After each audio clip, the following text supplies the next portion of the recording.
안녕하십니까. 세운비용외과 박성훈입니다.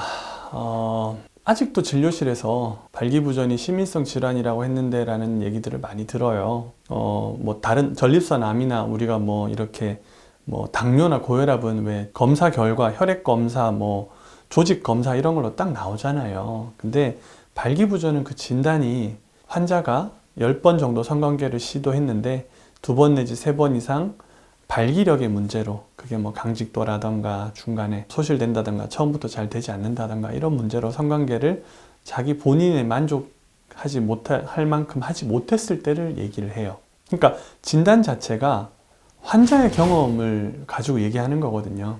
이 진단을 만든 거는 지금처럼 비뇨기과 의사들이 만든 것이 아닙니다. 발기부전은 옛날엔 비뇨기과 의사들이 보던 질환이 아니었어요. 1910년도, 20년도 이런 아주 우리 서양의 태동에서는 발기부전 진료를 정신과에서 봤었어요. 일반적으로 소위 말하는 그때 당시에 건강한 남성들이 발기부전이 생기는 원인을 심리적인 요인 혹은 정신적인 요인에 있다고 봤기 때문입니다. 그러다가 큰 변화가 생긴 게 잘 알고 계시는 비아그라의 발견입니다. 발명한 거라기보다는 발견했다고 저는 표현을 합니다. 이유가 처음에 개발된 목적은 폐동맥 고혈압 치료제였어요. 폐동맥의 혈압이 너무 높은 것을 좀 혈관 기능을 좋게 해주는 게 목적이었는데 연구가 순조롭지 않았어요. 별로 그렇게 큰 효과가 없는 걸로 나오는 거예요.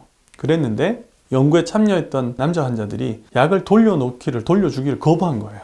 회사에서 아니 왜 그러느냐 물어봤더니 발기부전에 효과가 있었다.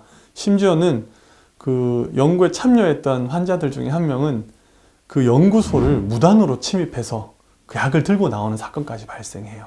그 소식을 화이자라는 거대 다국적 미국에 본거지를 두고 있는 제약회사가 그 회사를 사들이면서 그때야 비로소 실제로 발기부전의 병인 왜 생기고 이게 어떻게 생기고 그리고 생긴 게 앞으로 어떻게 치료가 되고에 대해서 제대로 연구가 시작된 겁니다. 그리고 나서 연구를 해본 결과 90% 이상의 발기부전은 신체적 질환이라는 겁니다.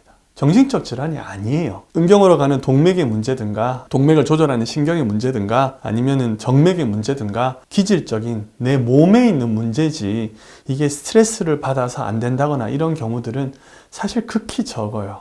발기가 되는 것은 비유를 하자면 혈관이 뛰어서 혈관의 기능이기 때문에 동맥의 기능이기 때문에 내 심장이 뛰는 거랑 같습니다. 그런데 우리가 스트레스를 받는다고 심장이 빨리 뛰고 늦게 뛰고는 되지만 안 뛰지는 않잖아요. 만약에 심장이 안 뛴다면 그건 큰 문제잖아요. 그런 것처럼 발기가 되는 것도 남성에게는 힘들든 피곤하든 되기는 돼야 되는 거예요. 실제로는 결국 신체적인 기질적인 원인이 있기 때문에 정신적인 스트레스가 그런 악영향을 더 미친다라고 볼 수 있어요.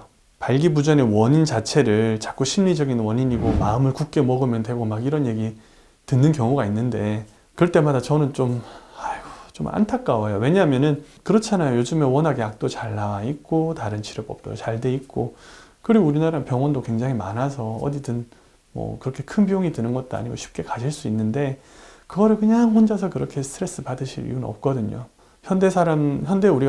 우리나라에 사는 남자들 중에 지금 갑자기 옆에 폭탄이 떨어진다거나 뭐 이런 뭐 전쟁터에 사는 게 아니잖아요. 그만한 스트레스를 겪는 경우는 극히 드물잖아요. 그렇기 때문에 시민성보다는 육체적인 문제가 많을 수 있으니까 그 부분을 참고하시면은 이제 혹시나 이런 발기부전 문제가 생겼을 때 당황하지 않으시고 제대로 치료받으실 수 있지 않을까 그렇게 생각합니다.